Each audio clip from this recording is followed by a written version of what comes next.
Hello, welcome to this episode of My Mentor. This is the meeting place for driven, visionary, and ambitious leaders, entrepreneurs, and professionals. Today, I'm chatting to our guest, Mr. Ayanda Mtanyana. Thank you so much for joining me. How are you doing? I'm well. Thanks for having me. Awesome. You've got a huge profile. I think let's start off with this interesting part. You are at UCT and studying actuarial science. Yeah. Why actuarial science? Yeah. With that one, it started with the fact that I guess I was somewhat good at math. Yeah. I enjoyed math. I enjoyed numbers. And actually, even when I was thinking about leaving university, I was either thinking I'm going to start a program. I was calling it Extreme Maths.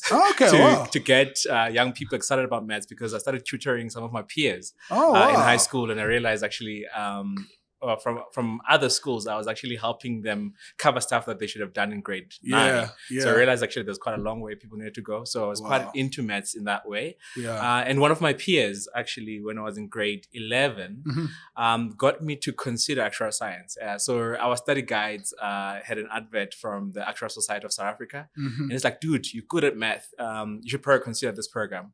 And then I looked into it and I realized actually it had more possibility to stretching and the minimum was A in math. So I thought, this is going to stretch me quite well. So that's how I ended up into it. But I had to go and convince my parents. Yeah. that I want to study this thing. Did you also have to check remuneration package? I know that's a huge consideration, when you're deciding what to study.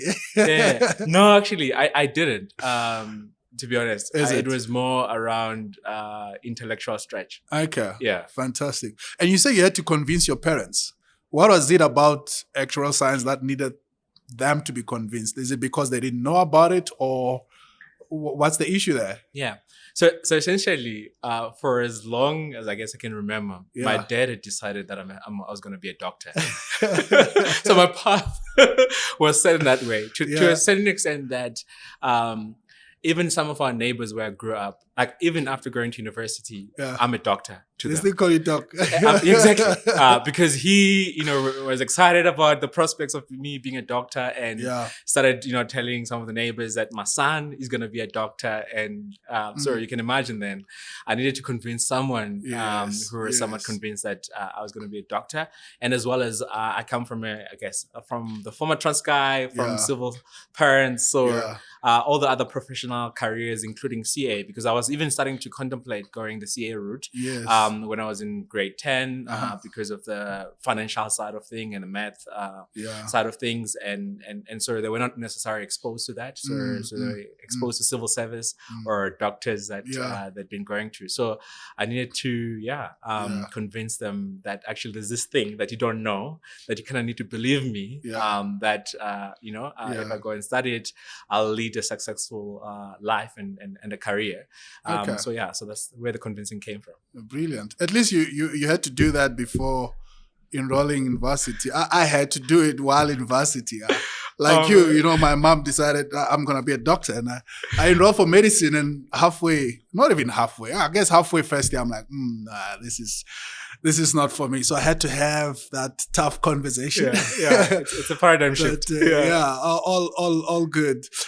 So I suppose there was nothing they could do, right? You've decided you want to study actuary, or did you have to fight over it? No, not really. So I think over the years, my parents kind of realized that I was somewhat different, and I was quite well advanced in terms of maturity than my age. And they kind of didn't know how to raise me. You're not a typical child. I was not a typical child. So they didn't know how to raise me. And therefore, they could appreciate conversations with me. That if I say I want this, then it's a conversation and they would consider. And even if they don't know it, they would somewhat trust me because they'd given me spaces before and I've proved them right. And there was a sense of comfort. So they trusted me more than the idea. So that's brilliant. Yeah. That's fantastic. And now you're at UCT, you've enrolled for actuarial science. Was it what you thought it would be at the time? Yeah. To be honest, somewhat not. I think regardless of what I've studied, I wouldn't have. I mean, outside, I would have thought like if I go and I choose a degree which has more math and whatnot, that's what I'll do. I wouldn't be doing business strategy. I wouldn't be doing all the other courses like business ethics, etc. So firstly, university kind of like brought this program that had many different courses that I thought would not necessarily be part of my package of learning. And then with actuarial science itself, I think I wasn't really sure what I was going to study, but I knew it had to do with life sciences. I knew it would have to do with like hectic math. So it did really get hectic. So and the math is hectic. So it got to be a bit more hectic and a bit more abstract. So which I did appreciate in some ways. But I think in the end, I think the realization was that I did not necessarily connect with the profession, even though I got it intellectually what it was and what was expected of me. I realized that I was somewhat different for it. And what was that difference? Because for people who are not close to this level of detail, there's actuary, there's CA, there's math, there's medicine, whatever else. Actuary, we know you need to be very good in maths. But the actual work that you do, I think that's where a lot of people that start studying actuary, once they realize this is what I'll be doing, like, maybe that's not my personality. Not that they can't do the job, but it doesn't fit with how they are wired. What is it about the profession that you discovered maybe doesn't fit your wiring or preferences? I would say actually, I think what I realized would have even applied to, let's say, investment banking, would have applied to accounting, etc. In that, one, I realized that, when I dug deeper, that I was really, I was about people. I was about solving problems that are advancing the lives of our people. That may not necessarily be financial products. That may not necessarily, be services that are somewhat indirect to the lives of the people on the ground. So I had this deeper sense of, I guess, realization around that. I was excited and energized by human development. It's like, how do we help people advance? And that's why I think at some point I kind of crystallized what I was about to be about empowering the African child to realize and recognize opportunities that are before them and ultimately be empowered to pursue and seize them. So I realized that I was more about people and how to support people in their journeys to be successful. And I thought all the other professions that would have come out of my commercial degree that I studied would have actually been a bit far away from the people and indirect somewhat. And would you say that crystallization played a key role in you ending up at McKinsey? I think you're a leadership fellow. Leadership is all about people, right? There's other aspects to it. Would you say that it played a role for you to learn there? Yeah, it did, a significant one. Because I was literally in my third year, I think, had done a few internships, got this realization, but I'm like, I don't know what. It's like I'm clear that I'm clear about the no. I'm clear what I shouldn't be doing, but I'm not sure what I should be doing.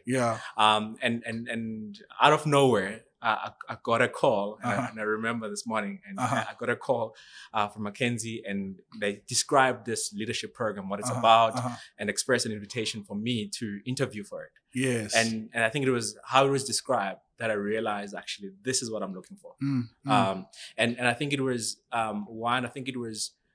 the speaking to the leadership vacuum that we have as a nation, as a society, and two, being in the articulation, there was an intention to help you in your leadership journey, which is not necessarily about, there's this person that we want to mold and there's this end that we have for you and we're going to try and get you to assimilate and you become whatever we have in mind. But it was about you stepping into your leadership role and standing strong as a leader. And then there was this prospect of then being exposed to a consulting toolkit that one would develop. So I think I wasn't sure where I needed to go, but then it was that introduced out of nowhere that kind of gave me an answer. So you didn't apply to this for this McKinsey program. Or did you? And then the call was in response to that application or not? So I mean, I've had graces in my life where somewhat I think it's being interacting with people, or either engaging with people about opportunities. For instance, specifically for the McKinsey program, I had been at some of their offsites when they were trying to engage with potential graduates who enter the entry-level programs. So my CV, my profile was on their radar. And also, I mean, I was one of those students who would go and just do mock interviews for the sake of doing mock interviews in the career services, and through that I ended up ending internships just because I was trying a mock interview. Fantastic. Yeah. And how was it like working at McKinsey? Obviously, McKinsey is a global firm, well reputable, doing fantastic stuff in terms of problem solving, helping businesses advance their strategies. For you, experientially, what was it like being a McKinsey fellow? Yeah. So I think, I guess on a couple of dimensions. So I think one, on working for an international organization, it was somewhat of a culture shock because of the fact that it had a much stronger Western way of working, and which is somewhat very different to how we are brought up as Africans and exposed to, even especially given that a bulk of our workforce is in public service. Yes. So how people work, what they consider to be the pace, how people show up, how people express things. Our languages also allow us to be somewhat indirect in expressing certain things. Yes. So there's a certain way of doing things that, given our context and our upbringing, we kind of get used to. Yeah. But then you realize that you kind of have to be direct, and it's clear, and it's fast paced and whatnot. So there was an element of just adjusting somewhat to that culture. And I think for me personally, it was not necessarily like bad things.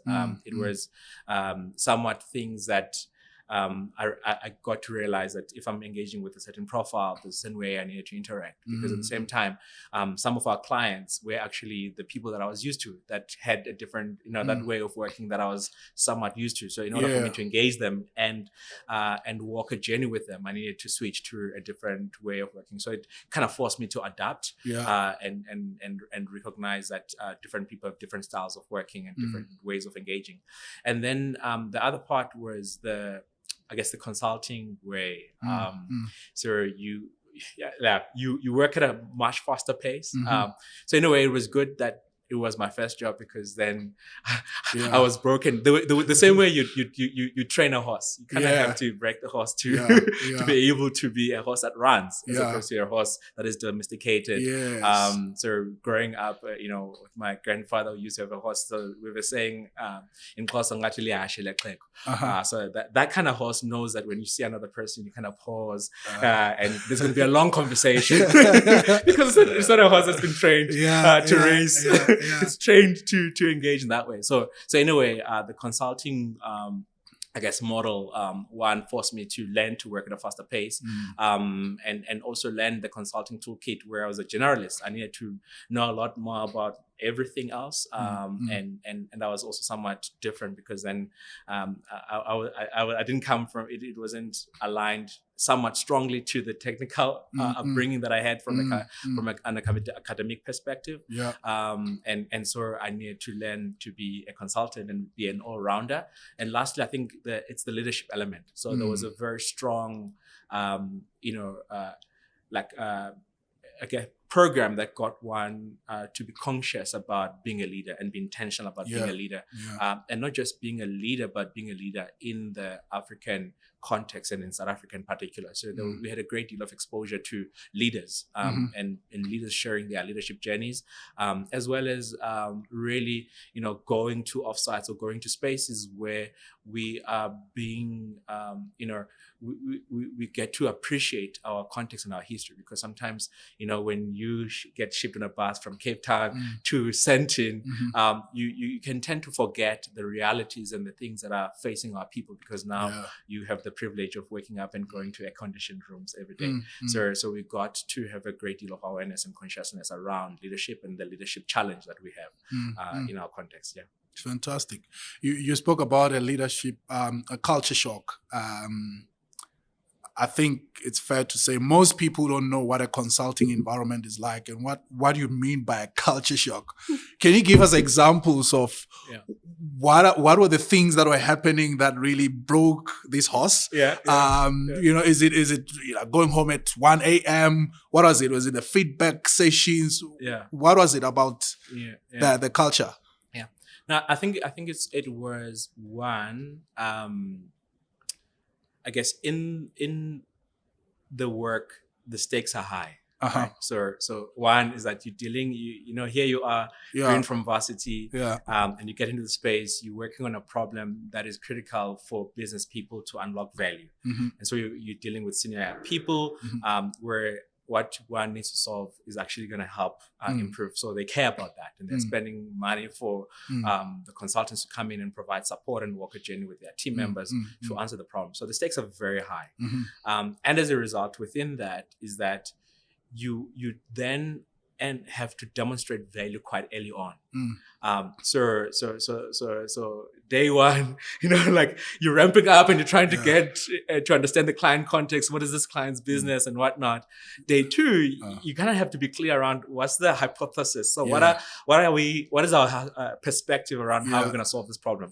So you're still in this world of trying to ramp up and trying to understand, but already you needed to articulate your day one view of what needs to be done, and then within that you need to then quickly dig in whether there's analysis that needs to be done or stakeholder interviews or engaging with people, going in on site. So you have to do things quite fast and rapid. So there are rapid sprints, I guess, now that I've also been exposed to the tech world, whereby you need to get to answers quite quickly. And hence then consequentially, one is that you're spending a great deal of time reading up content, and you find yourself having longer days, and it's not kind of set up where you would get like a university when you have a project, we meet as a group, delegate, you disappear, and then you cannot have those people who don't show up well, because there's room to do that, because there's runway, we have an attempt to do this project. There you need to show something tomorrow. So that means that quite early on the day, there's a check-in, it's clear what people need to do, but by the end of the day, we kind of need to have a sense of what has been done. And during the day, perhaps there's a touch points with your manager and problem solving conversations. So everything is kind of moving at a fast pace in getting to the answers. So that becomes a shock if one, you haven't worked a day in your life, and then two, you're not even used to this way of working, of solving problems at this level, and then three, then it's the interaction, because out of that problem solving, I guess, machine and engine, there's interaction with the clients, there's you stepping up and engaging with leaders in business, and that's where you even get some very good feedback from some of the constructive leaders that would say, don't call me booty, because right now you're a peer, you're a professional. I expect you to show up as a professional. I want to put so that you come with that way of respect, and therefore then you don't step up and express your voice. You will understand. You will understand. No, you're a professional. You show up. Exactly. Results are needed. No, that's interesting. And so what happens to those people that just, for whatever reason, don't pull up their socks? You say things happen very fast. Do they get out the door quickly as well? I mean, I think people, you get to realize, maybe the way of working is not what you prefer, or because of the fact that in the nature of the work as a generalist, today I might be in a coal mine, tomorrow I might be in a hospital, the other day I might be in the education department, the other day I might be working with a telco. So you always context switching and and not necessarily deepening skills, let's say, as an expert in nuclear physics, and therefore some people are not necessarily comfortable with that juggling and shift, and also like other people over time, I guess life stages call for them to have somewhat of a much more stable way. But because of the fast pace, so what you're able to do in 3 months is maybe what you could have accomplished in another space in a year, and therefore you might say, I have had my fair taste. Maybe it's time to move on. And I guess the culture's way as well is that there's a clear ladder of progression. There's you clear about your next, in order, if you're on that partner track, where you ultimately are a partner in the business, and therefore because you clear around that, if you feel like you're not on track and you don't remain on track, and you might see that this is actually not something that you want to pursue. So there are those drivers as well that lead to people making a call, saying that maybe it's time for me to bow out. Yeah. And that time for you came, I think, over after you had been with the firm for more than 4 years. Yeah. And so where did you go after that? Yeah. So I took a mini sabbatical. Okay. Yeah. The horse was properly broken. Yeah, exactly. I needed to reset. So with that, my wife had a secondment in the States. Okay. So I was like, it's a good time. And I mean, we even had conversations. Do you want to transfer to another office that side? And I was like, no. I appreciate the offer, but I really want to call it a day. So I went on a sabbatical, reflected deeply about what I needed to do next. And out of that came back with a conviction about what I needed to do. And what was that? Yeah. So I think in a way in my life, I guess if I kind of describe my upbringing professionally, is that I come from a family of teachers and cops. Yes. If you're employed, you're either a teacher or a cop, you can toss a coin. and so I was always kind of passionate about education, and passionate about just enlightening others as well. If you go back to that point around leadership, and my drive was like, how do I support the next person to be better in their journey and to be successful, and therefore enlightening others was something that energized me and continues to energize me even to this day. And I saw, I guess, my journey in one, I guess, leaving the former Transkei, getting to UCT, studying what I studied, getting to McKinsey as I'm an outlier. And I was like, how can I change this so that I'm not an outlier?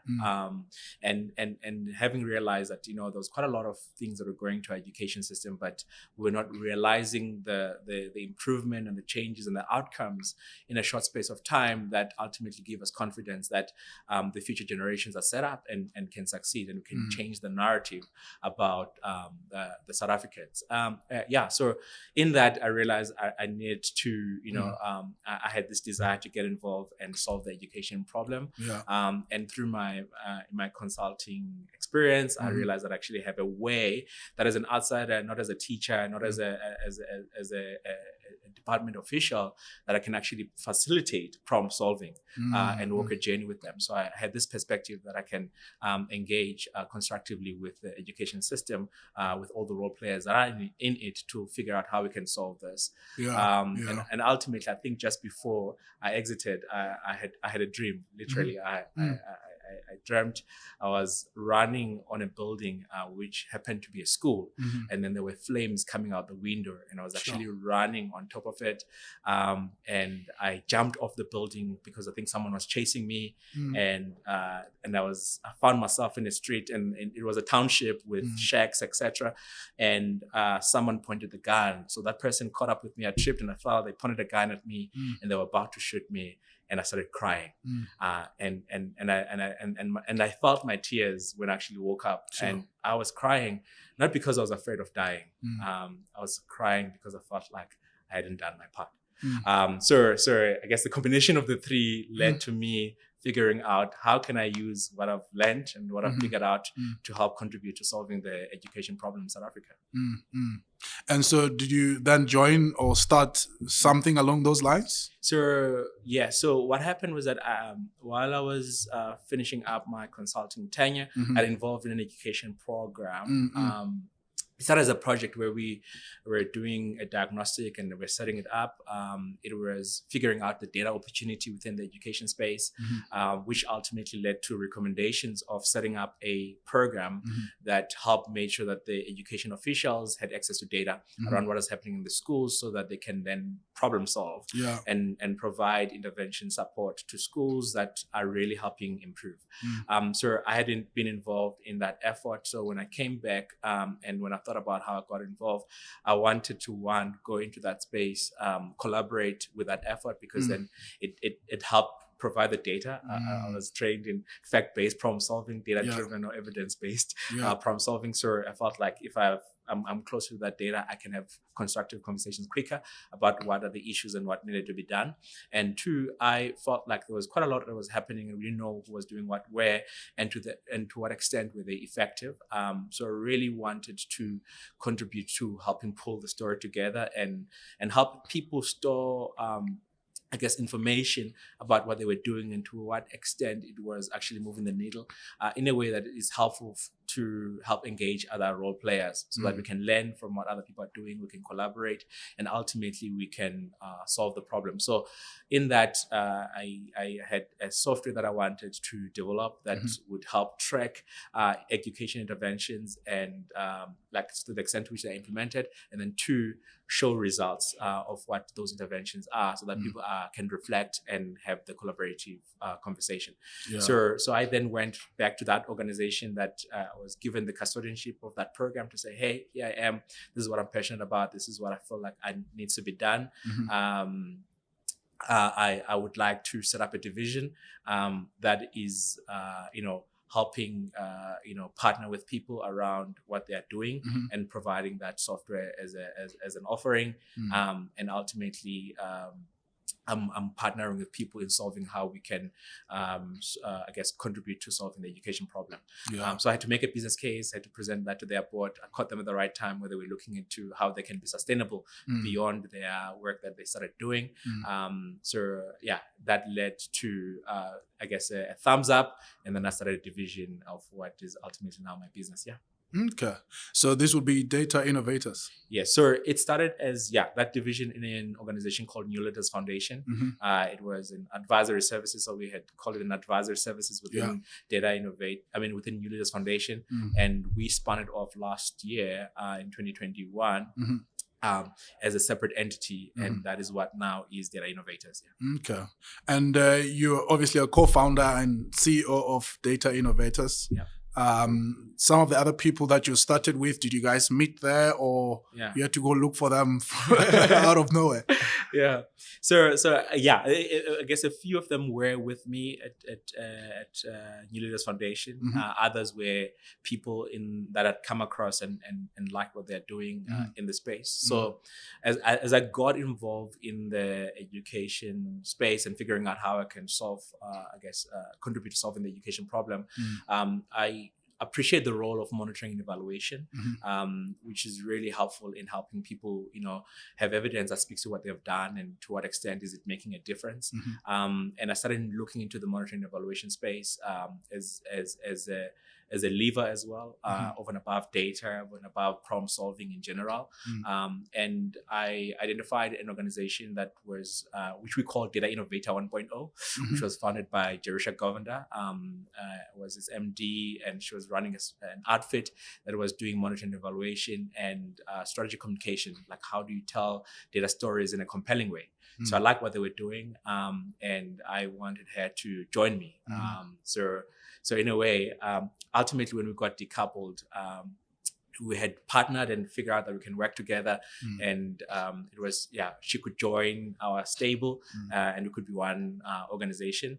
And I had hired some people that I knew were strong in monitoring and evaluation, were strong in education, and some of them were leading other areas within New Leaders Foundation. So at the time of the strategy that led to decoupling, they were ready for their next. So together, we pulled and set up what we now call Data Innovators. Okay, fantastic.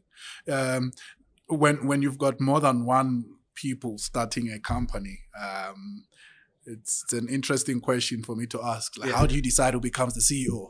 Yeah. So in this case, you became the CEO. Like, was that a hard conversation? Did you guys flip a coin? Was it okay?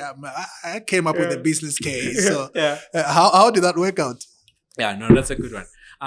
So and I think and I think because of the fact that it was, it's perceived that way, it was more the external people that were either advisors or people who were involved in the conversation, who kind of made it such that we should be thinking that it's hard, but it was not necessarily hard. In that one, in thinking about the business and what we needed, literally I had different conversation and group conversations with the people to understand what is it they wanted, what is it that they want in their leadership journey in their professional lives, and a great and all of them. All my other co-founders wanted to play a technical role. They wanted to drive a certain technical agenda and thought leadership. And they didn't really want to run a business. They wanted to be in a business where they have a space to do that. Okay. So ultimately, it's a process took of away elimination. Yeah, it took away whether there's a need for us to be having a conversation where we're debating. Yeah. But I think in the conversation, in a way, there was recognition. I've been. There's this leadership grace that I've always had, and in a way, that led to people realizing and appreciating that I am their leader. And so if I'm asking them to be CEO or asking them the question of whether they want to be CEO or not, the question is, am I delegating that as opposed to, that is not my role as a default. And secondly, I have been sort of like, I was the champion in, like, for all the other co-founders, in a way, in our journey, I was the one who somewhat headhunted them. So I carried somewhat the blueprint that had the vision, that had this dream that I was selling them, that come join me. I'm building this. I don't want you to join me as an employee. I want you to join me as a business partner. And I think I'd also say that, in coming together as well, I was sort of like the guy with the vision of where we needed to go, with the blueprint. And I was almost like the salesperson who was selling to these, peers of mine that, hey, this is what's possible. I know you're doing your thing wherever you are. This is what's possible. And I'm inviting you to come in and be a business partner with me, because there's quite a lot that I want to build. And I need people to champion different things. So I think there was also that recognition from my peers that actually, you know what, this guy carries the vision, carries the blueprint. And he's the one as well who's saying that, I care about building the system that sets you up to be the kind of professional that you are and the thought leader that you would like to be, and be effective as a leader as well in your space. Why does it take to convince or persuade someone to leave whatever they are doing and come join a startup? So I think for me, which is where I ultimately get started. It was like deep in my heart, like in my heart of hearts. What is it that I wanted? What is it that I felt like I was about, and what pulled me? So I think for each and every one of the people that I somewhat have to convince every now and then to come join me, I try as much as possible to connect with them as a person and understand what is important for them, and be able then to articulate this dream that I have in such a way that they see their dream being expressed within the space. They see themselves connecting with their purpose and fulfilling their part in full in what we are building. So there's an element of connecting. I go for connecting with the heart of hearts. And as well as I think dealing with some of the fears, because it is a reality. So in a way, I do, I guess, which is why, because we've been in this building space, so go for people who like Jerusha, she was an entrepreneur, she had set it up, she kind of knew what it takes to do that, and therefore there was a sense of, this is the risk, and knowing if what she's signing up for, and the possibility for that, and as well as for others, it was the space to pioneer. That's what Khotso needed to do, step into a space where he could pioneer and drive something, and I'd take care of the rest. So I think it was also just speaking to some of the things that they needed for them to be able to step into what they needed to step into to be effective. So a lot of coffee sessions were had. Yeah, exactly. So I'm that guy who like, and I'm also a bit direct as well. So I remember with the one with Jerusha, I was literally in a worship service. In that peace and stillness, it dawned on me like we needed to consolidate. And literally I sent a message, we need to speak on Monday. I think there's something radical I'd like us to talk about. So, and then that's where the coffee chats come in. But I'm clear, I'm like, this is what we want to explore. But we can also be quite prudent and cautious about it, and figure out how we get to a space where we realize that what I'm selling to you will work for both of us. So how many founders does Data Innovators have? You mentioned a couple of people there. What was the core team? So we actually have 4 founding directors. So there's 4 of us. So there's, I guess, myself, and there's Jerusha that I've mentioned, who was a former MD of Data Innovators, Data Innovator, which is Data Innovator 1.0, as we call it. Comes from a health background, but M&E. And I have Khotso Tsutsu, which I met in varsity at UCT. He was doing economics and finance, and later connected with him. So he is strong in monitoring evaluation. And then I also have Mary Grace Villanueva, who is an education expert with experience in policy development and program design. So you mentioned a couple of things during this conversation. You know, your passion for education. You spoke about monitoring policy. If you had to simplify what Data Innovators does, what would that be? So I mean, I would say what we do is that we partner with organizations, so be it like grant makers or CSI or private foundations, as well as NGOs that are implementing education interventions. So we partner with them to use data to innovate and design programs that are actually effective, that will actually lead to social impact, but also establish feedback loops that are meaningful, that help them reflect on whether those programs are doing what they thought they would do, and are being implemented effectively and efficiently, if that is also a priority. So that's what we do, and that's I mean what I would say there, our secret sauce is around one, systemic problem solving, in that we understand in order to solve the education problem, you can't be doing things alongside government or to government. The state is the biggest machine that provides schools and is managing schools on a day-to-day basis. You need to partner with government, and problem solving therefore needs to solve for the role of government, the role of civil society, and therefore you need to look at data that's coming from government, look at data that's coming from civil society, and collectively figure out how we can solve the underlying issues. So we come with systemic problem solving, and 2, we tell compelling data stories. So we know how to use data to engage and demystify data. I know there's a big data movement, big data and all those things, but not everyone needs to know data and know all the other things. That's more what should be happening in the kitchen. We need to be relating. I need to go and have something with a principal to say that, hey, these are the issues in your school. In order for you to improve your school, this is what you need to do. And it's a conversation. It's like, how do you tell those data stories? And also, if you're saying that you've moved the needle, how do you tell that and provide evidence that is compelling somewhat? So we know how to tell and relate to people around data. And then thirdly, we know how to leverage technology. So we're moving from a world whereby you had this, the big players, the big agents that carried the decision making, and things were top down, and ultimately because they proclaimed or pronounced something, then that should translate down and things should happen. But we are in a system where we're actually dealing with so many people. They are leaders in their right. The school principal is a leader. The head of department for maths and science is a leader.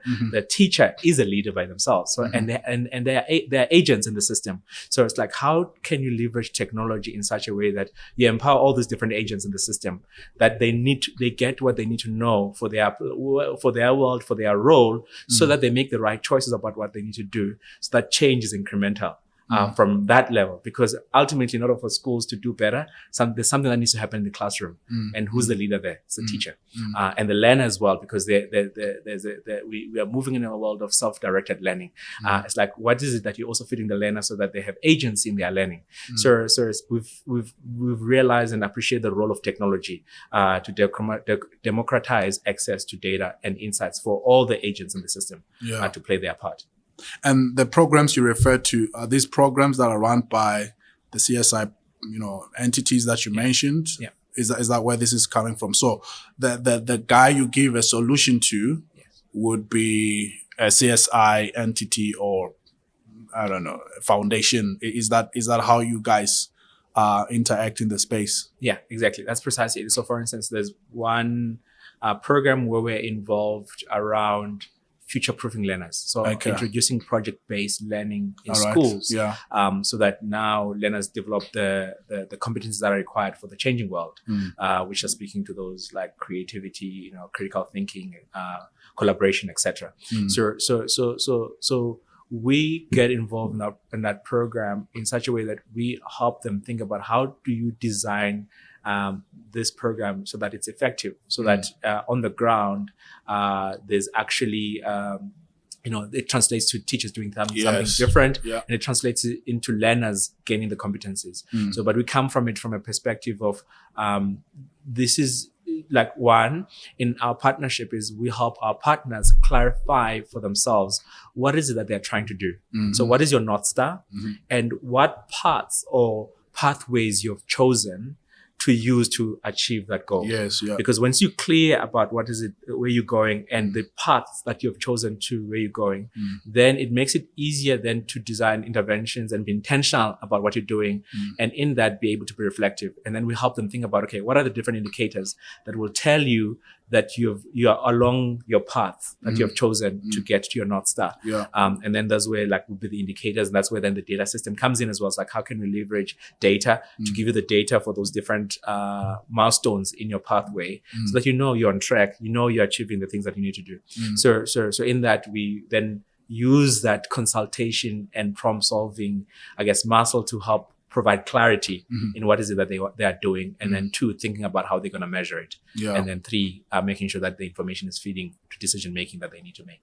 Okay, brilliant. Of course, Data Innovators is a business. Yes. What's your guys' revenue model? Is it a fee for advice that you give to this customer base that you interact with, or is it on a grant basis, or what's the revenue base model? Yeah. So we also, self-identify as a social enterprise, which is not necessarily a legal entity. So from a legal entity perspective, we are a PTY Ltd, and therefore a private company.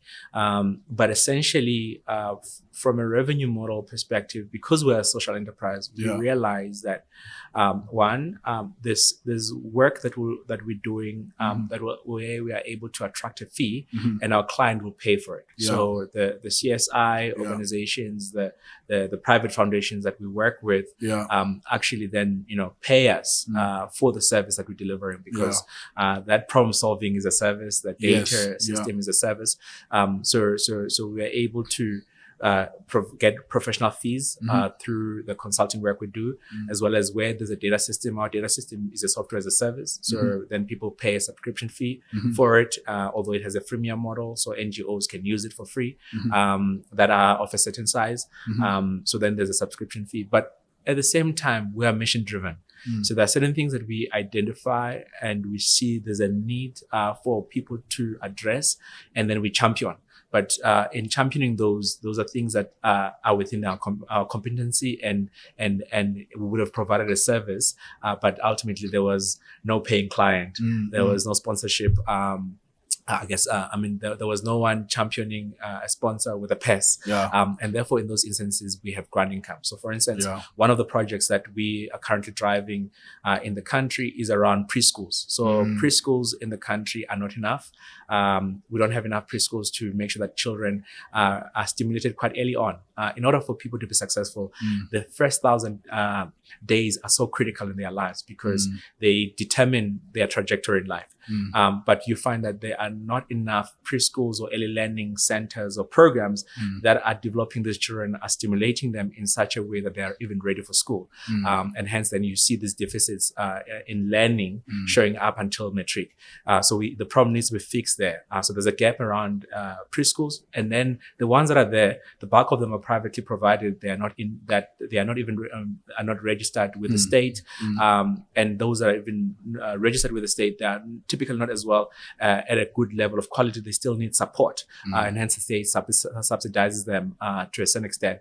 So what we chose to contribute in that with was providing our tool to be used as a system that is used for tracking and registering those preschools in the country. And it was also happening in the context of COVID because at that time, unlike public schools, public schools, the department could easily call people and their principals and say, hey, where are you with readiness? Preschools, you're dealing with a go-go in a township who's looking after their grandkids and ended up looking after their neighbors' kids, and now they have a preschool. There's no way of reaching them.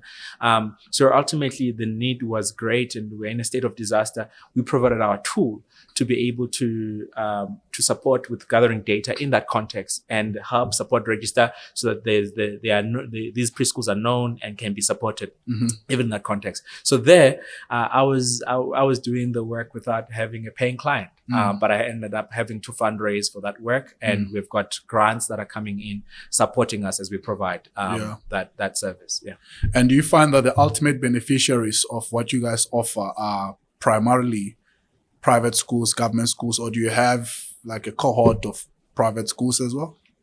I think in our partnership, and also where we go insofar as either doing work that's subsidized or grant funded, it's either with the state because the state doesn't have the funding for it, but it's critical. And, with the medium-term frameworks, the budget, the advocacy to national treasury. So things take time before they're institutionalized and they're made mainstream.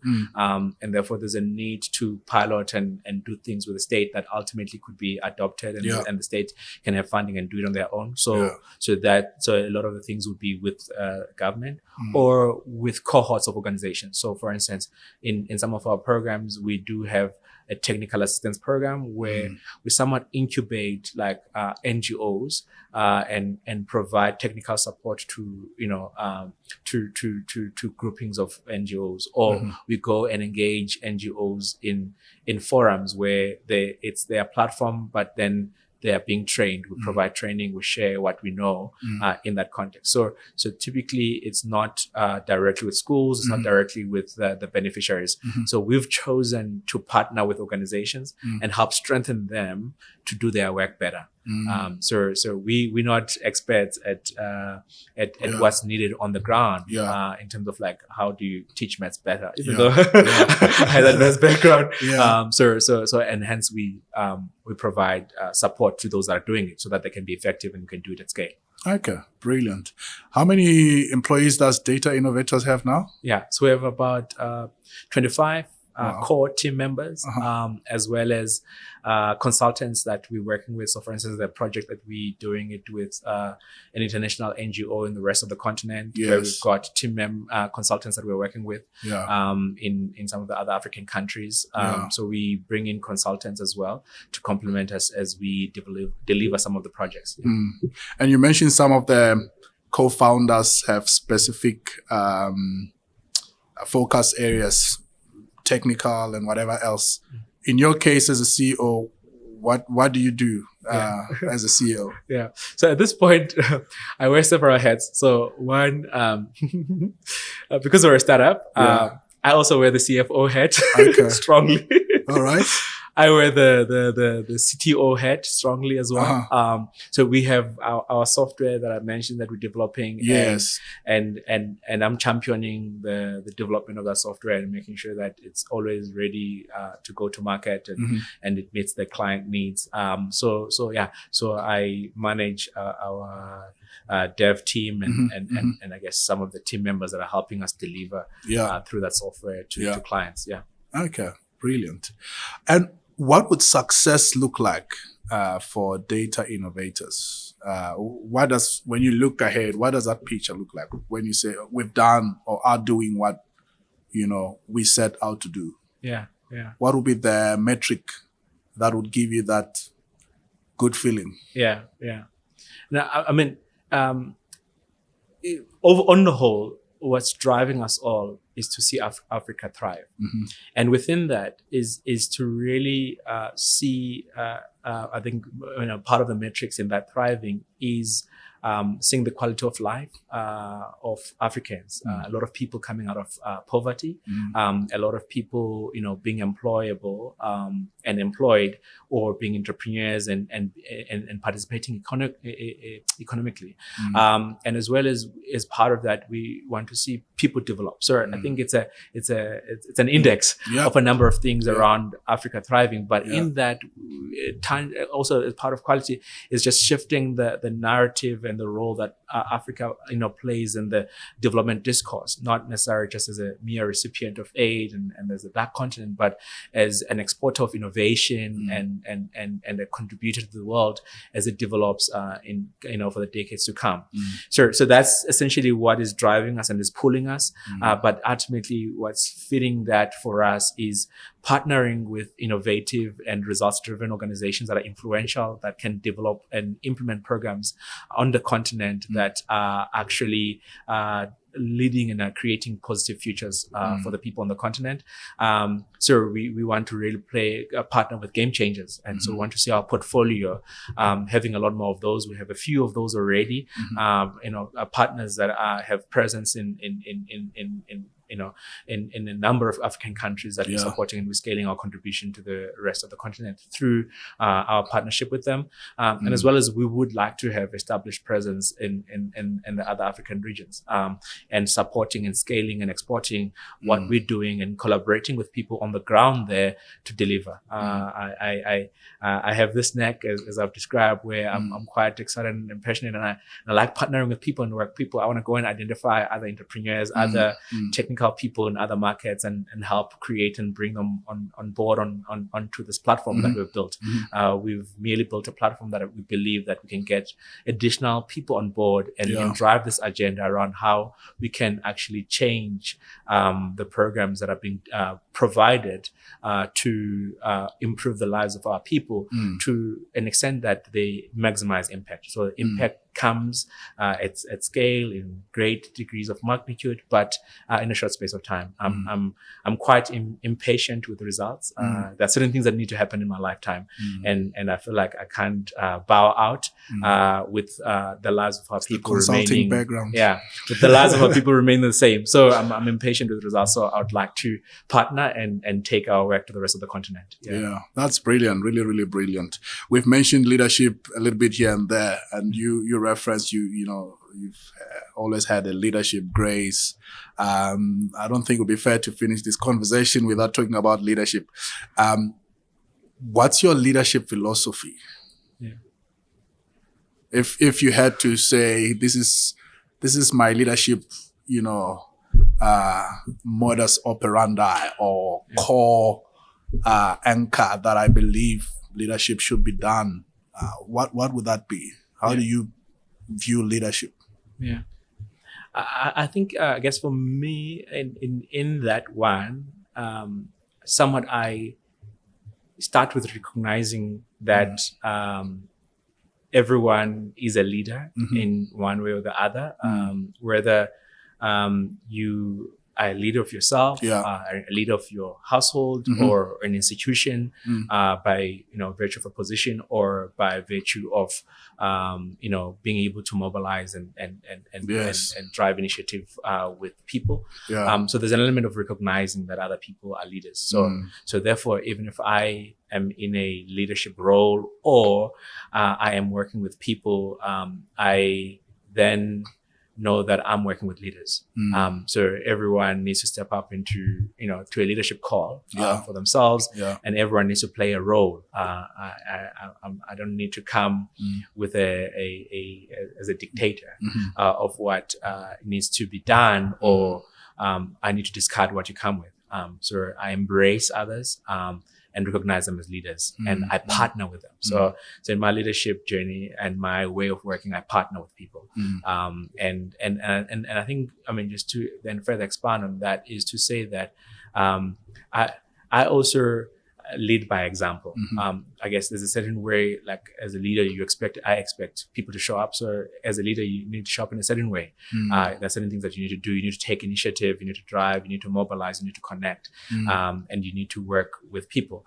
So in that, then I lead by example, and then I tend to do. A lot of things. I even, go and do a model, go and do a dashboard for some of our team members to demonstrate what is it that I'm expecting you to do. And I spend a great deal of time as well transferring knowledge and coaching people so that they are set up and are ramped up. So even though I expect people to come up and show up as leaders, I give that example, but I invest in ramping up. Then I come in and I expect. And then in expecting, then that's where I also need to tap into a muscle where I need to drive accountability, because then I've given to you. So to whom much is given, much is required. So I've given. So now step up, and then there's an element of accountability that I expect in leadership, that I expect from others. And I think lastly, I think what I would say is that foundationally, in that leadership philosophy, there's a critical element around, I guess, being authentic, and being purposeful. And I think for me, as a believer as well, there's a theocratic element to it as well, where I somewhat need to connect and draw from within. And drawing from within, I then come and I come as my full self.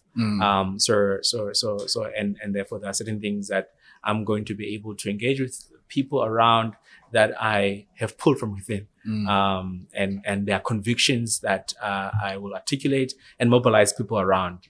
So there's an element of pulling from within as well, in my leadership approach, and not necessarily looking at what is happening externally. You spoke about tapping into a muscle earlier on. I presume that's a leadership muscle.